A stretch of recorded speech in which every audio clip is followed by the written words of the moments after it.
سلام علیکم. به این قسمت از ویدیوهای جنجالی دکتر یاسین خیلی خوش آمدید. در این ویدیو میخوایم در مورد چرت و پرت ها و چرندیات فضای مجازی چه توی اینستاگرام، چه در تلگرام، چه در واتساپ صحبت بکنیم و در مورد ویدیوهایی که خیلی وایرال شده و میان در مورد بیماری‌ها صحبت میکنن، درماناشون میگن و یه تپ من درآوردی واقعا دارن ارائه میدن برای درمان بیماری‌ها که خیلی ها هم سر همین قضیه بیچاره و بدبخت شدن، بیماریشون که خوب نشد هیچی دچار عوارض متعددی شدن.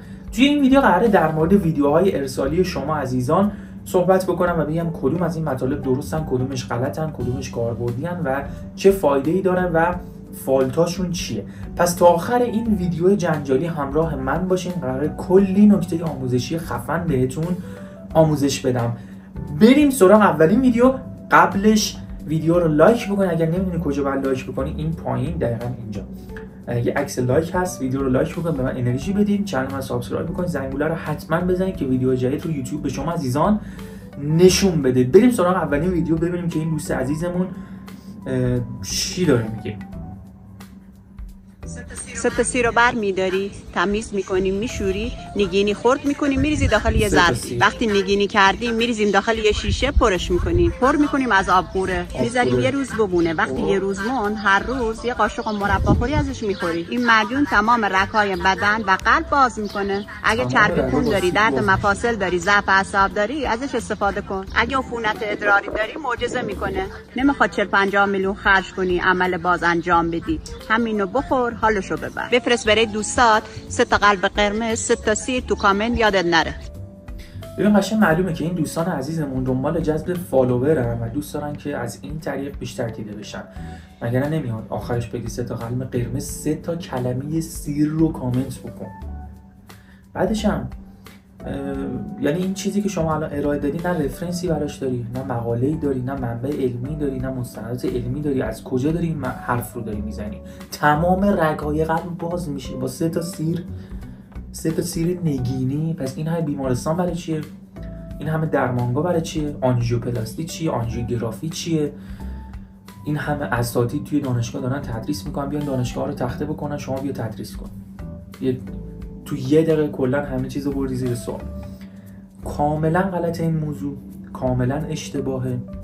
به خاطر اینکه این دوست عزیزم اصلا پاتوفیزیولوژی بیماری ها رو نمیدونه، اصلا نمیدونه پلاک آترواسکلروزیس یعنی چی، اصلا نمیدونه دیابت یعنی چی، اصلا نمیدونه فشار خون یعنی چی، اصلا نمیدونه اسپاسم عروق کرونر یعنی چی، اصلا نمیدونه سادن کاردیاک دث یعنی چی، نمیدونه لانگ کیوتی سیندروم یعنی چی، نمیدونه آریتمی قلبی یعنی چی.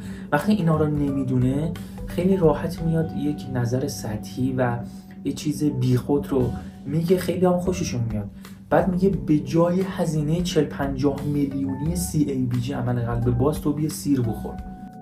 اگر خدایی نکرده یک نفر بیاد از روی جهل و نادانی به حرف شما گوش بکنه و خدایی نکرده دچار MI بشه و اون MIش، اون سکته قلبیش گسترش پیدا بکنه که جونش رو به خطر بندازه، شما مسئولین، شما باید پاسخگو باشید. دوست عزیز، یعنی ماها نمیدونیم این همه آدم دانشمند دارن کار میکنن، اساتید دارن کار میکنن، هر روز دارن مطالعه میکنن که بخوان با روش‌های راحت‌تر، با روش‌های سیف‌تر این بیماران قلبی رو درمان بکنن. ما الان پس بیم ICU رو کلا تخته بکنیم، CCU رو تخته بکنیم، یه دکه بذاریم اونجا، یه نفر بیاد سیر بفروشه، یه نفر آبقورو بفروشه، بگیم دو تا با هم ترکیب کن بخور. میشه همچین چیزی؟ خودتون به عقل خودتون مراجعه بکنید. نه این چیزی نیست. شما مریضای قلبی رو ندیدید که چه جور التماس میکنن برای اینکه خوب بشن. تو اون لحظه انقدر شدت چست پین و درد قفسه سینه‌شون زیاده که التماس میکنن که شما دارو بهشون بزنید که دردشون بیاد پایین، که حتی با مورفین هم این دردشون ساکت نمیشه. پس به همین سادگی که این دوست عزیزمون میگه نیست. اینا برای جذب فالوور گوش ندید که میگن آقا دردهای التهابی رو، درد التهاب مفاصل رو میاد کم میکنه. همچین داستان نیست. خوبه، خاصیت ضد التهابی داره، از زمان قدیم استفاده میشده، اما نه اینکه ما بخوایم دارو رو بذاریم کنار و بیایم از این قضیه استفاده بکنیم. نه، به عنوان یک در واقع یک رژیم غذایی مکمل در کنار داروهایی که استفاده میکنه فرق خوبه. و شما نمیتونی بیای پلاویکس رو حذف بکنی، آسپرین رو حذف بکنی، ریواروکسابن رو حذف بکنی و بگی که این خانم به من گفته سیر بخور خوب بشی. نه، همچین داستانی نداریم. مجددا دچار سکته قلبی میشه و این دفعه ممکنه حتی جون خودت هم از دست بدی. بریم سراغ ویدیوی بعد. برای خارج کردن ناخن فرو رفته در گوش یه مقداری آب لیمو ناخن فرو رفته در گوش خود با آب لیمو ترش که احساس درد داریم میذاریم. بعد یک ربع انگشت پا رو داخل نصف گوش فرنگی قرار میدیم. بعد از اون میبینیم که ناخن داخل گوش به راحتی خارج میشه. چی شد؟ ناخن داخل گوشت اولا به این کوچیکی نیست که این دوست عزیزم داره نشون میده. دوما عکس قبل و بعدش کاملا با هم دیگه یکسان، اصلا چیزی در نیومده. یه ناخن خیلی کوچولو معلوم نیست از کدوم انگشتش جدا کرده و آورده گذاشته اونجا برای اینکه بگه در اومده و بعد میگه که بیاید ببینید خیلی راحت درمان شد. همچین چیزی نیست. وقتی که ناخن میره توی گوشت رشد پیدا میکنه دیگه، یه قسمت لترال ناخن شما رشد پیدا میکنه در داخل گوشت شما. اگر که خفیف باشه خیلی راحت بعد از چند روز خودش اصلاح میشه و درمان میشه و اوکی میشه، اصلا نیازی بهش اقدام خاصی نداره. گوجه فرنگی و نمیدونم لیمو ترش و اینا هیچ کاری برای شما نمیکنه. خب در موارد شدید که ناخن میره توی گوش، شما تنها راهی که میتونید انجام بدید اینه که ناخنتون از داخل گوشتون خارج میکنید و اینم حالا یه پزشک یا کسی که این کار رو بلد هستش، مثلا کسایی که تو کار زخم مثلا تو فیلد زخم مثلا این کار انجام میدن، خیلی راحت بی‌حس میکنن با لیدوکائین کنار انگشت رو و ناخن رو ریموو میکنن، خارج میکنن. و روش‌هایی مثل ارتونیلی هستش که مثل همون روش ارتودنسی میان با استفاده از یه سری فیکساتورها ناخن رو فیکس میکنن و از داخل گوشت خارج میکنن. اونا هم استفاده میشه، روش‌های نوین هست. ولی اینکه بیایم بگیم با گوجه فرنگی و نمیدونم لیمو ترش بخوایم اینو درمان کنیم، همچین چیزی وجود نداره.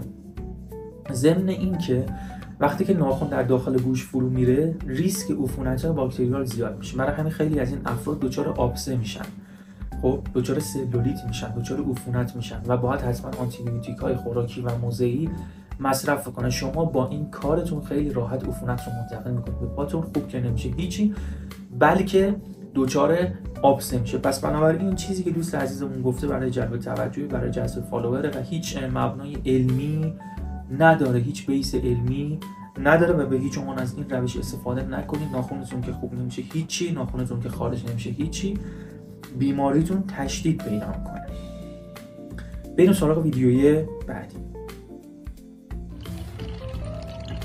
این چیه؟ اینم باره از اصفهان.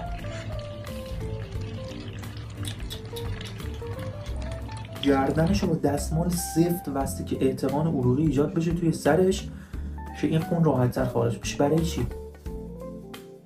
یکی از دوستان فرستاده بود که برای درمان میگرن میان از این روش استفاده میکنن. اصلا نه ما مقاله علمی در مورد این موضوع داریم، نه جایی توی مقالات گفتن، نه مستند علمی داره، نه تو رفرنس ها در مورد صحبت کردن.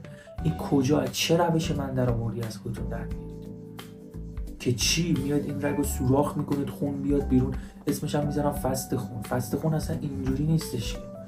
فست خون شما باید یه سری پلاستیکای پکسل هستش، خونتون رو میگیرن میریزن تو اون، استریل کاملا باید استریل باشه.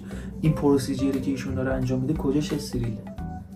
هر لحظه ریسک عفونت باکتریال هست و چون لایه پوست فرد آسیب دیده و مستقیما با جریان خون در ارتباطه، خیلی راحت عفونت باکتریال منتقل میشن و فرد دچار سپسیس میشه، دچار عفونت منتشر خون میشه و دیگه اون وقت باید بره آنتی بیوتیک‌های تزریقی دریافت کنه. اصلا درمانی نیستش که این روش. چه کاریه آخه؟ من نمیفهمم برای چی باید این کارو بکنیم. خب ما روش فست خون داریم، خیلی راحت خونتون رو میگیرن میریزن تو پلاستیک پکسل به صورت استریل و بعد میان به جاش سرم براتون تزریق میکنن که افت فشار خون پیدا نکنه. شما با این روش افت فشار خون پیدا میکنید، ریسک سپسیس درتون وجود داره. این چه کاری آخه؟ چرا از این روشایی که علمی نیستن میاد استفاده میکنید؟ من چی بگم آخه؟ چی بگم؟ خواهشاً قبل از این که به حرف این دوستان گوش بکنید و توی چاله بیفتین، توی چاه بیفتین، حتما مطالعه بکنید، حتما تحقیق بکنید که یه وقت اتفاق بدتری براتون پیش نیاد.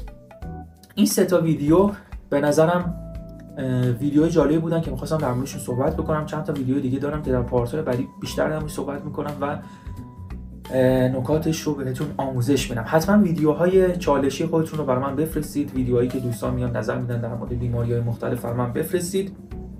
من سعی می‌کنم در این ویدیوها به صورت کامل بهشون بپردازم و مبنای در واقع علمی داشتن یا نداشتنشون رو بهتون بگم که یه وقت گول نخورید. امیدوارم از این سبک از ویدیوها خوشتون اومده باشه، این ویدیو به دردتون خورده باشه.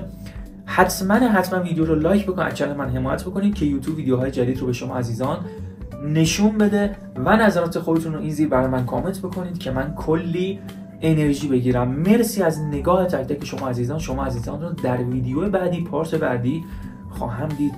به هیچ عنوان ویدیو بعدی رو از دست ندید. خیلی ویدیوهای خفن‌تری قرار براتون بذارم.